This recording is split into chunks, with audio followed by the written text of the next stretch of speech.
Mr. Rijiju, welcome to NDTV. I am, first of all, I must say that you have taken time out of your busy schedule. I am thankful for that, as always. And tell me your initial thoughts about the union budget. I feel this budget 2024-25 is a strongest ever foundation laid for Atmanirbhar Bharat. Because Prime Minister has already given a clear-cut vision to make India a developed nation by 2047. This kind of budget actually inspires everyone to make India a developed nation. Look at the provisions in this budget. Highest ever allocation for creating world-class infrastructure. 11,111 crore. And the amount of 1.5 lakh crore loans to be provided to the state governments. This kind of budget is unheard of. It's the first time in the Indian history this kind of budgetary support is provided for creating world-class infrastructure. And if you see the overall country as a whole, if one part of the nation ails, then the country cannot progress.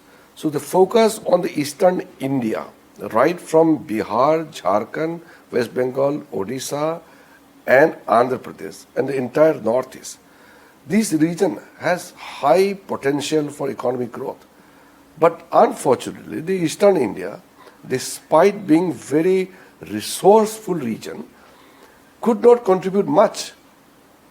In the last 10 years, Prime Minister has given enough support to make that region really stand on its own feet. And now with this year's special provisions for the eastern India, it's going to be a major growth engine. And if you see the essence of this budget, then the employment creation for the youth. So the job creation has been given absolute attention by giving so much of provisions, not only for job creation, but for those people who want to get into startup and stand up, for skilling, training, so many support systems. So for the youth and for the women, so much of emphasis has been given.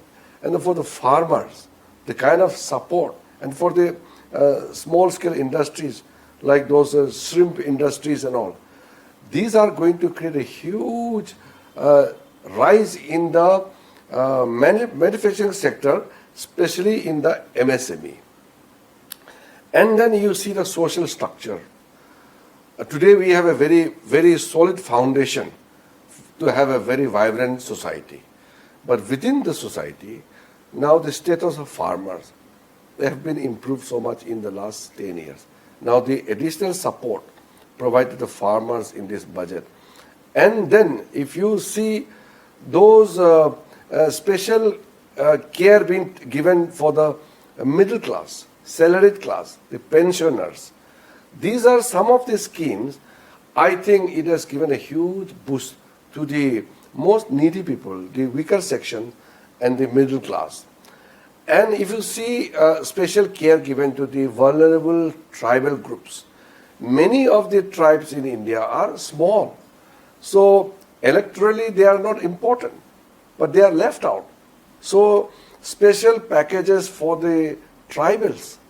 This is for the first time. I, being myself a tribal leader of our country, being a member of the cabinet, it's heartwarming.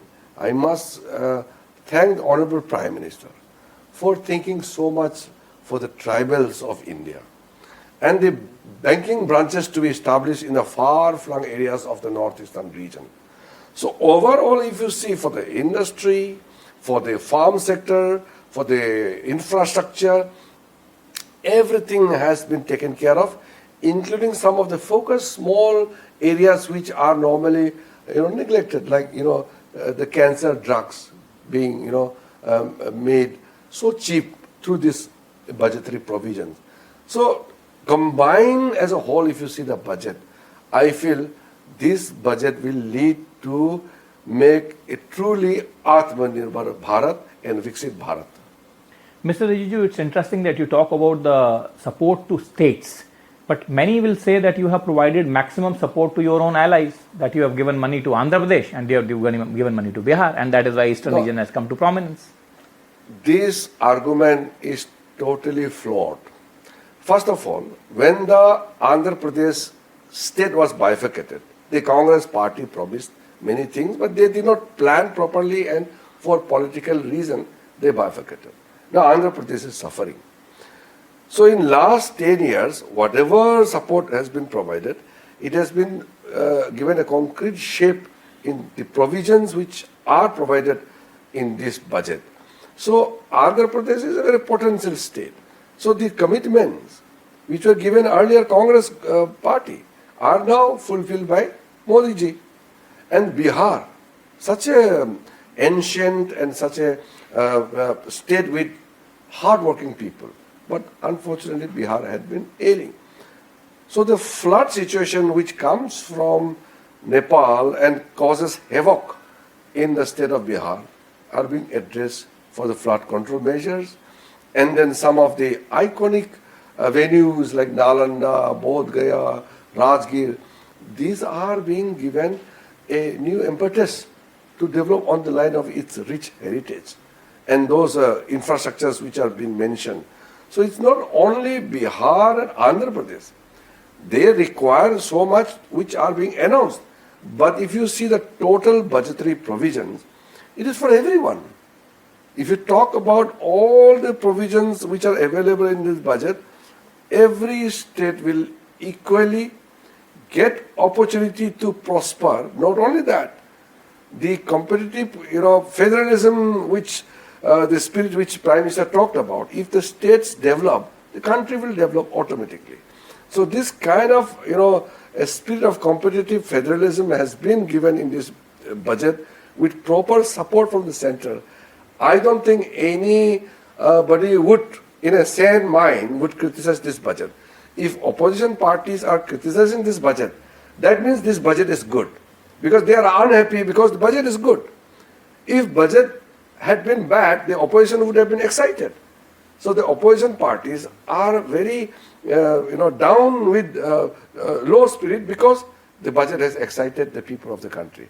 So I am not undermining the understanding of the opposition parties, but they deliberately play down the excitement of this budget by criticizing it. That is political.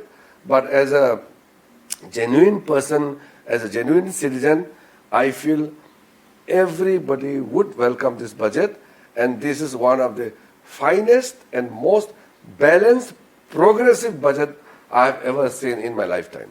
Mr. Rijiju, my last question to you on the budget is this, that two issues, jobs and inflation, have, many people will say, have cost BJP dear. You have lost certain seats, etc.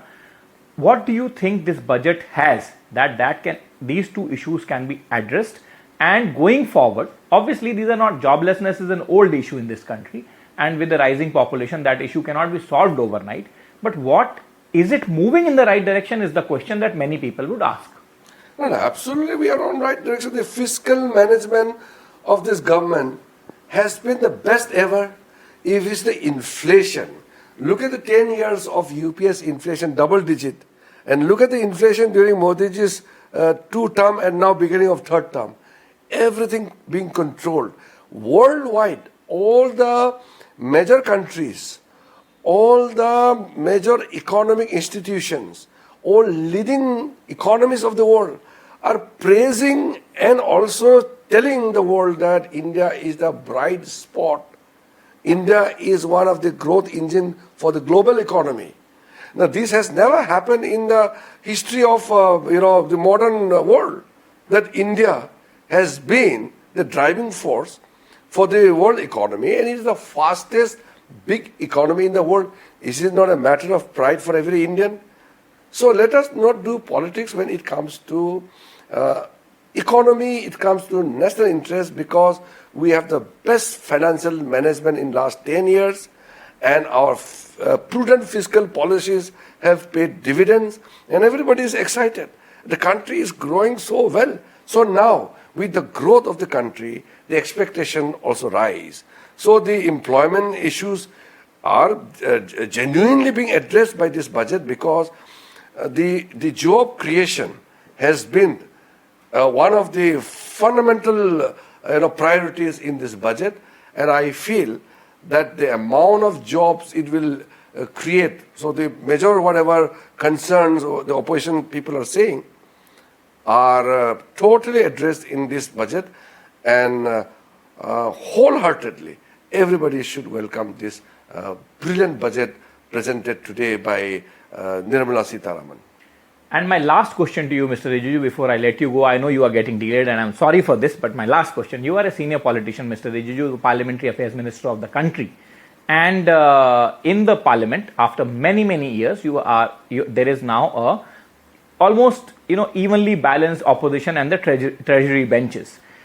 Keeping that in mind, how difficult or how easy it is for you to run the Parliament along with the presiding officers, of course, and are you, Mr. Rijiju, addressing all the concerns being raised by the opposition so that the democracy functions in its right spirit?